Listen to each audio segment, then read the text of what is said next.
All right. Hello, everyone. Thanks for joining us for another one of these Green Living Seminar presentations. I'm Dr. Elena Tracer in the Environmental Studies Department here at MCLA, and these Green Living Seminars this semester are focused on the theme Rewilding Our World. They take place here in the MCLA Feigenbaum Center for Science and Innovation uh, every Wednesday at 5:30 p.m. And before I turn it over to our speaker tonight, I'd like to encourage you to come back again next week. We will hear from Beth Lambert, the director of the Massachusetts Division of Ecological Restoration, who will be presenting a lecture titled Restoring Rivers and Rewilding Wetlands in Massachusetts. Today's presentation, titled Land Protection from the Indigenous Perspective, or Indigenous-led Land Conservation, will be given by Paula Peters, the Communications and Programs Coordinator with the Native Land Conservancy. We're so glad to have her joining us remotely. I'll turn it over to you. Thanks so much. Hey, thank you so much for inviting me. As she has said, my name is Paula Peters, and I am the Communications and Programs Coordinator for the Native Land Conservancy. What you should also know about me is that I live on the land my people have lived on for more than 12,000 years. And it has been my inherited responsibility to protect and care for the land and live in harmony with all living beings on the land. The earth for us is the mother of all life. It sustains us physically, culturally, and spiritually. And when she is abused, we feel that pain as if that abuse were wounds on our own bodies. In response to the abuse we have witnessed and the ongoing threat to the environment and the climate, the Native Land Conservancy was established as an Indigenous-led land conservation organization to rescue and restore land as a relative in need, and to foster healthy natural environments, and to provide safe spaces for people to reconnect with nature. These maps are designed to give you an idea of how dramatically the indigenous landscape has changed over the last 400 years. I'd like to touch upon how we got here. And the top map shows the historical native land base, while the bottom map shows the colonized native land base as it looked in 2021. Colonization and the development of the nation that is the United States of America came at a great cost to indigenous people who suffered from sickness, enslavement, wars, and forced assimilation. Despite these oppressive conditions, many tribes continue to thrive, and we also advocate for our social, cultural, and environmental justice across Turtle Island. The people indigenous to these lands are born stewards of it, responsible for rescuing land wherever possible and restoring it to a condition that the ancestors would recognize. In the last decade, we have witnessed a trend toward rematriation of land to indigenous people that is very promising. In 2024, three significant events come to mind. In California, Governor Newsom returned 2,800 acres of ancestral land to the Shasta Indian Nation in an ongoing effort to right the historical wrongs against Indigenous people. And in Minnesota, the U.S. Department of Agriculture returned nearly 12,000 acres of land to the Leech Lake Band of Ojibwe, reversing a land seizure by the BIA in the 1940s. And right here in Massachusetts, the Nipmuc celebrated the return of more than 500 acres of forest lands in Sunderland in the shadow of Mount Toby.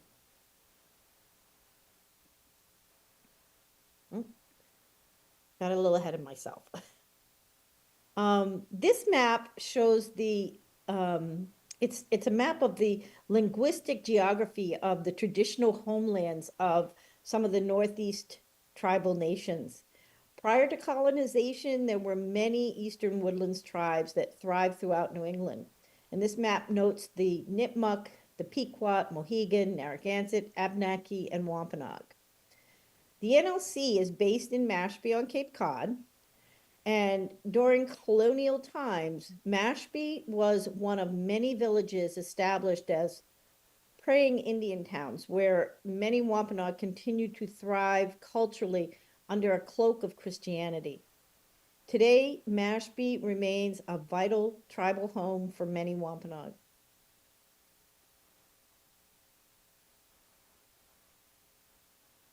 NLC was founded in 2012 by my cousin Ramona Peters, who's also known as Nosapocket, and that she is a modern traditional Wampanoag elder and a member of the Bear Clan.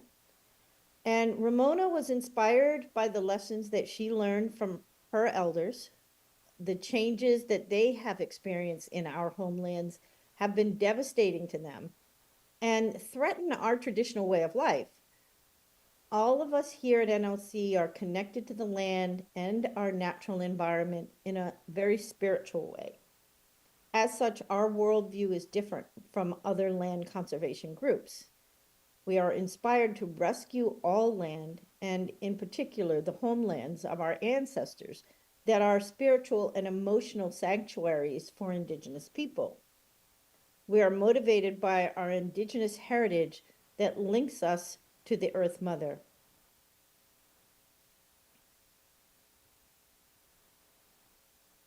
I don't know why these slides keep skipping, so it may seem like I'm jumping back and forth, but anyway, I don't want to miss any of them. We are not a political organization. No one on our board speaks on behalf of their tribe or their clan. We only speak on behalf of the lands that we seek to rescue. Our board of directors is intentionally tribally diverse. So currently, members of the board include Indigenous people from the Nipmuc, Narragansett, Mashpee, Herring Pond, and Aquinnah Wampanoag tribes. This diverse Indigenous leadership is what sets NLC apart from other land conservation groups. We are guided by our familial relationship to the earth and all of our relations. Our respect for the land extends to all reaches of the four directions, the oceans, the rivers and lakes, the four-legged, the winged, and the finned. We are responsible for the interconnected survival of all these beings in the circle of life. So our approach to land care is much more than maintenance. It's mutual sustenance. We sustain that which sustains us. NLC has a growing and robust staff that is led by our executive director, Deanna Ruiz, our land care manager, Earl Mills Jr., our operations facilitator, Jody Keegan, and our land and cultural knowledge caretaker is Asa Peters. And of course, I serve as the communications and programs manager.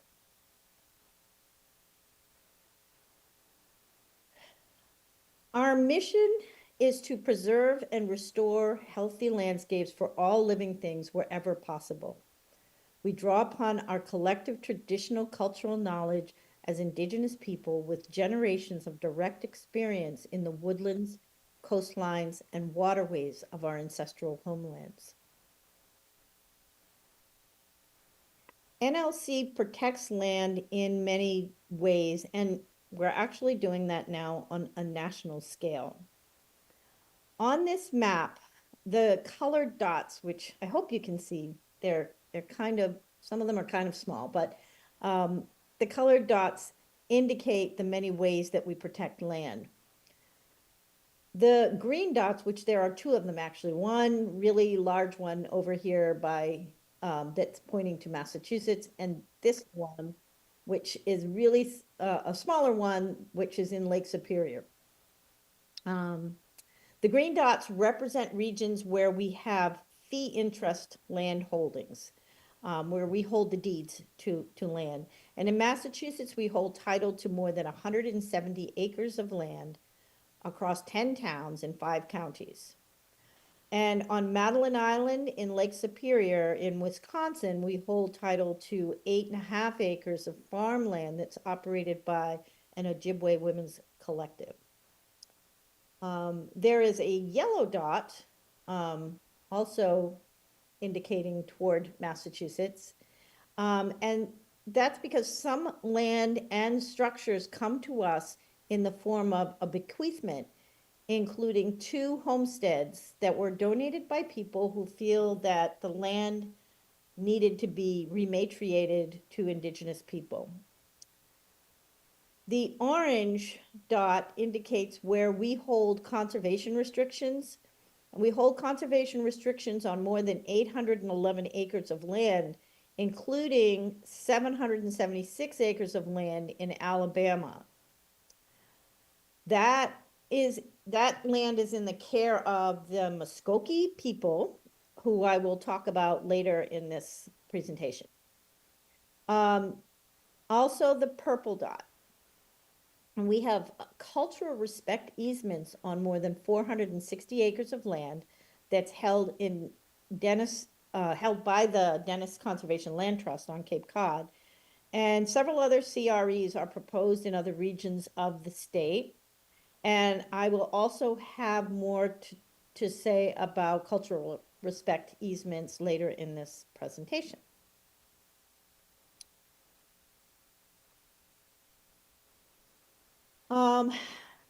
One way we protect land is through conservation restrictions or conservation easements.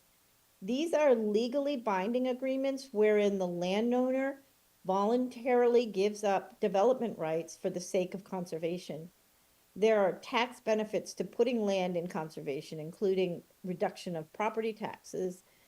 In Massachusetts, the standard model includes new language that designates indigenous cultural landscapes as a reason for protecting land, similar to water protection and endangered species protection. And this is something that's new and unique in Massachusetts, and we're pretty proud to be taking part in that.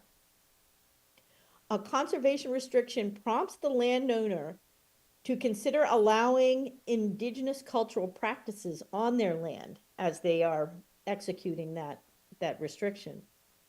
Examples of cultural practices include ceremony and foraging. This new language may be the first of its kind in the United States, and these inclusions provide a means for Indigenous people to protect landscapes and features for their cultural significance and to gain access through partnerships with landowners, municipalities, and conservation groups. This is an important and historic statement of recognition and a new level of sensitivity to the intrinsic values of Indigenous people in Massachusetts. The Native Land Conservancy is a qualified conservation restriction holder, which means we visit these lands annually to ensure that the terms to protect the land are upheld. We hold conservation easements nationally to include land in Alabama that is in the care of the Muskogee people. We are especially honored to have been asked by the Muskogee people of Ikvan-Yi-Felicia to hold a conservation easement on 776 acres of woodlands and wildlife habitat. We established a native-to-native partnership with the people of Ikvan-Yi-Felicia, which is an intentional eco-village. It's a community of Indigenous Muskogee people who, after 180 years of having been forcibly removed from traditional homelands in what is commonly colonially known, return for the purpose of practicing linguistic, cultural, and ecological sustainability on that land. The village is located in Coosa County, Alabama, where the people all practice language immersion, speaking only their original language, and they center sustainability with the land. the wildlife, and natural environment. It is land where they are reintroducing buffalo and sturgeon. When we first traveled to the village to meet the people and experience their land, we made a ceremonial offering to express our commitment to the land that they love.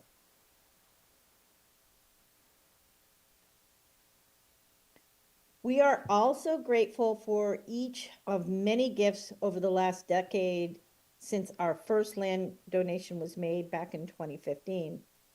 Late last year, we were fortunate to receive a rare, unrestricted gift of land from two women in Leverett, Mass. The 53.7-acre parcel of mountainscape, as well as several small spring-fed streams. Abutting nearly 3,000 acres of conservation land with connecting trails, it is plentiful with wildlife from black bear to beavers, and it has come to be called Nipisoniak. That is a name that was offered by the neighboring Nipmuc people in honor of the waters that flow through it.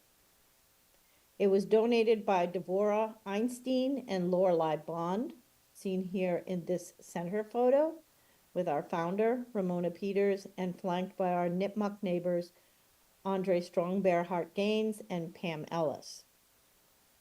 The women believed very strongly that the land that they held title to for many years was not truly theirs and belonged in the care of the original people.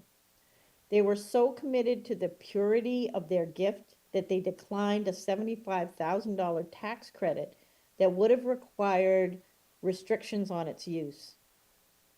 The land, said Devorah, needs to go back, wants to go back, just as it is to the people of the land, with no restriction and no designation that me, as an outsider, have a right to determine what is done with it. Despite the lack of restrictions, NLC is committed to being true to our mission to hold the land in conservation.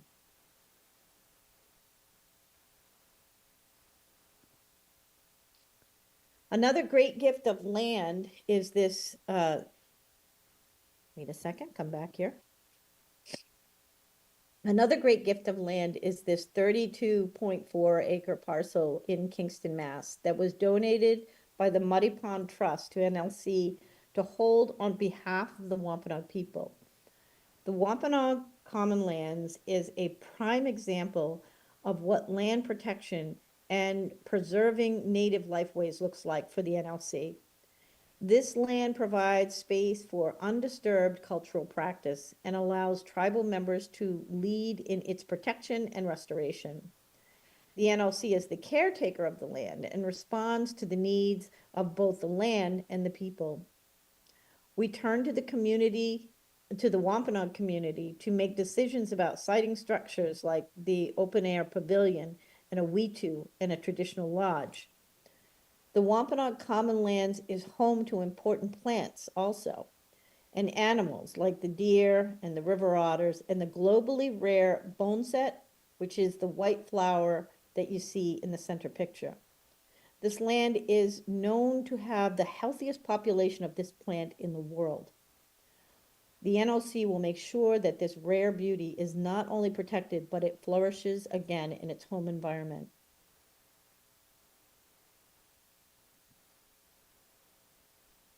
So what do we mean by land rescue? In August of 2023, we were able to step in and save a critically important piece of land on the island of Martha's Vineyard, overlooking the Gay Head Cliffs. This land is particularly sacred to the Aquinnah Wampanoag. When it went on the market, Aquinnah tribal people were fearful that it would become further developed and access to the cliffs and this important piece of land would be lost. So at the 11th hour, the NLC stepped in to purchase the 3.3-acre parcel, including the iconic Aquinnah Shop restaurant, buying time for a new group called the Aquinnah Land Initiative to fundraise the purchase cost. The Aquinnah Land Initiative is an emerging Aquinnah Wampanoag land trust modeled after what we do at the NLC, with a mission to rescue Aquinnah ancestral homelands. The organization has already earned its 501c3 nonprofit status and is poised to take title of this land on the cliffs as soon as sufficient funds are raised.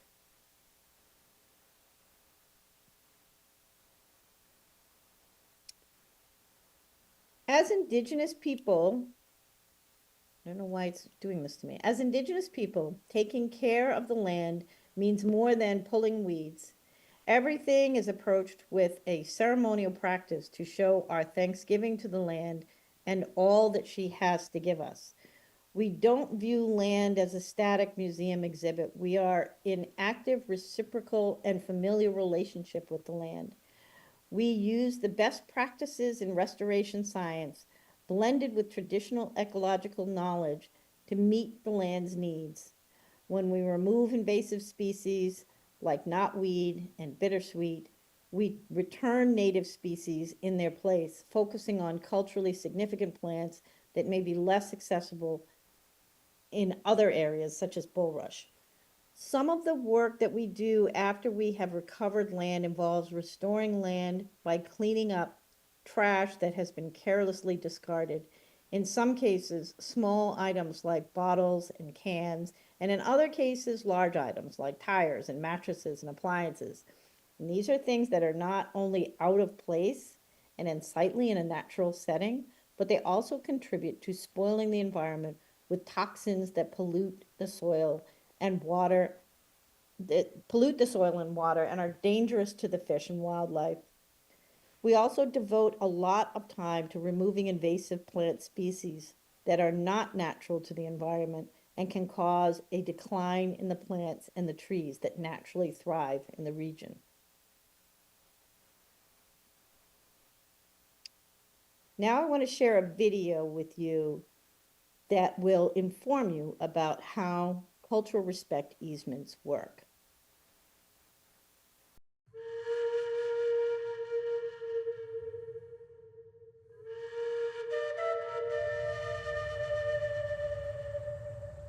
In Wampanoag, Aki means land.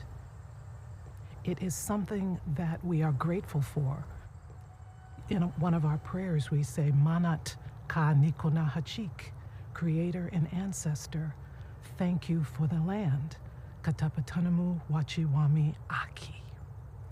For me, all of Cape Cod has a connection to my ancestors. My folks have been here since this was under a mile of ice. When you get to sit and you feel the wind and you feel the sun, it is very spiritual. You know that there's a bigger purpose than just for your enjoyment to look at it. What we put into the land, we get from the land. Our relationship is one of mutual respect. You know, land has its own DNA, and the humans have contributed to that for many thousands of years, and we know a bit about it. The mission of the Native Land Conservancy is to rescue land spaces that have some cultural significance, watersheds, and special areas where different species need to be, almost like any other conservation group, but with a nature connection to those spaces, I guess. Over the years, we've hosted walks with the Native Land Conservancy that really brought a new element of understanding how special our native landscapes are. And as we moved forward, we wanted to figure out a more formal way to acknowledge their organization and also help us educate people on Native people's involvement with the land. The Cultural Respect Agreement between the Dennis Conservation Trust and the Native Land Conservancy was signed December 19, 2016 at the Sturgis Memorial Library in Barnstable Village, Massachusetts. The agreement formally acknowledges that there is culturally important areas of the 250 acres behind Chapin Beach. The agreement allows the Native Land Conservancy access to educate its membership and allow for cultural observations to be practiced there. So it was really wonderful to also mesh tradition and ceremony with the signing of the compact. It was so moving and so powerful to me to be a part of that. This particular cultural respect agreement was very meaningful to me, and nationwide, we're getting a lot of attention about it. It's our responsibility to work together with all of the people who live on Cape Cod. I hope for the future that other conservancies come to us and want to partner with us and want to have those stories told on their conservation land. This is the way, ideally, that people should function, out of, trust and respect. Because it does take a lot of trust to be able to share the land.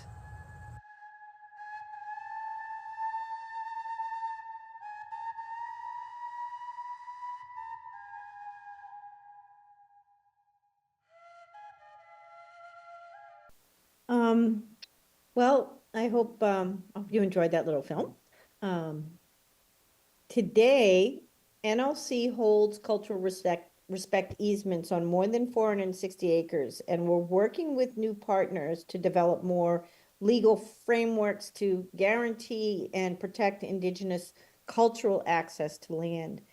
It's the closest thing that we can get to land rematriation without actually having a deed transferred to us. And it's a way for landowners to demonstrate their respect for Indigenous culture and our unique relationship to our ancestral homelands. Regardless of who or what lives there, those lands remain part of our Indigenous legacy. Our caring doesn't go away when a new boundary is placed. We appreciate the existence of conservation groups, especially those that are open to sharing space with tribal people to carry on their traditional cultural practices. To learn more about CREs or how to put a CRE on your land, please reach out to us.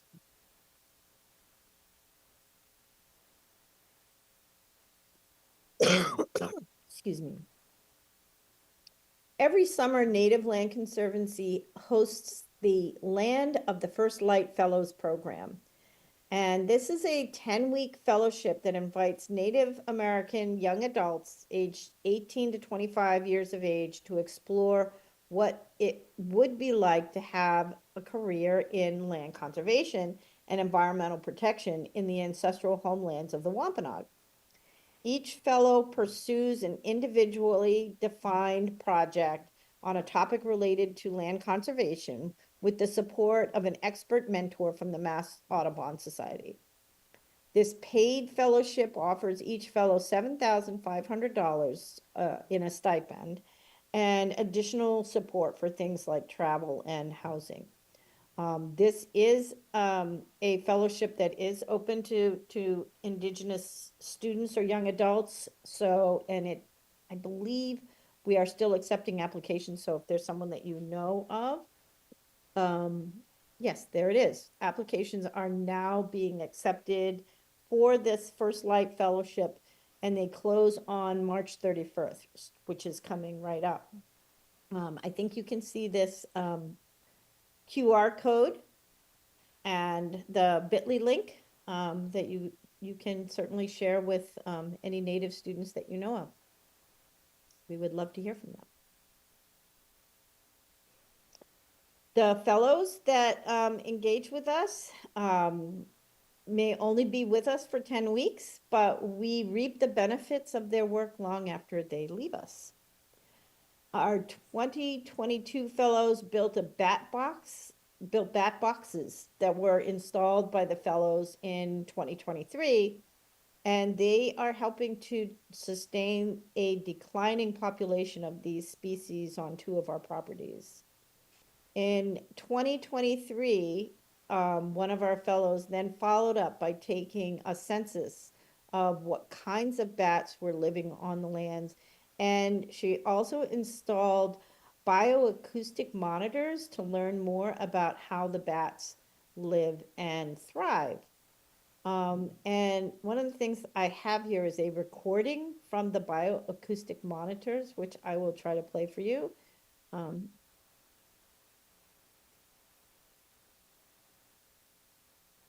So this is a recording of a bat, and It's at the Wampanoag Common Lands, and it's getting ready to have a feast. And so as the chirps get closer and closer together, the bat is actually closing in on its prey. And then at the very, very end,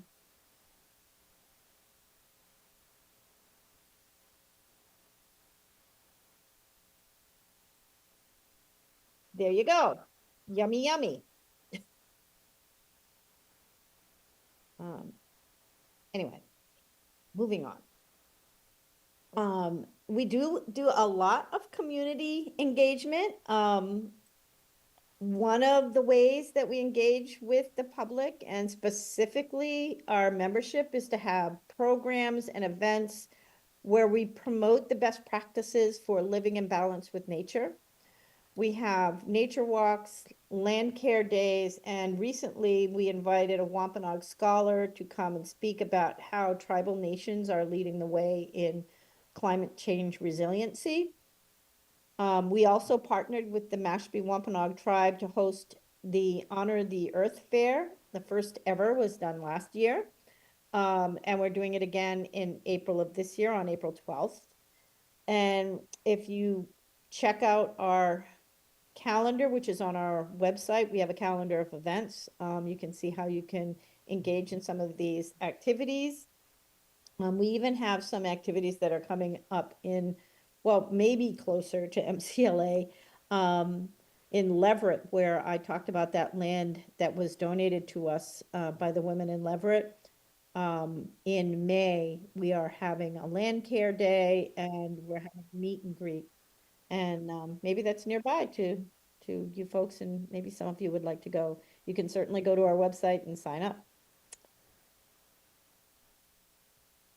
This is some images from our Honor the Earth Fair last year. We had more than 30 groups, including conservation organizations and tribal artisans that filled the room, where we also had cultural performances and a cooking contest where the chefs presented dishes that were made exclusively with plant-based foods. And that was a ton of fun.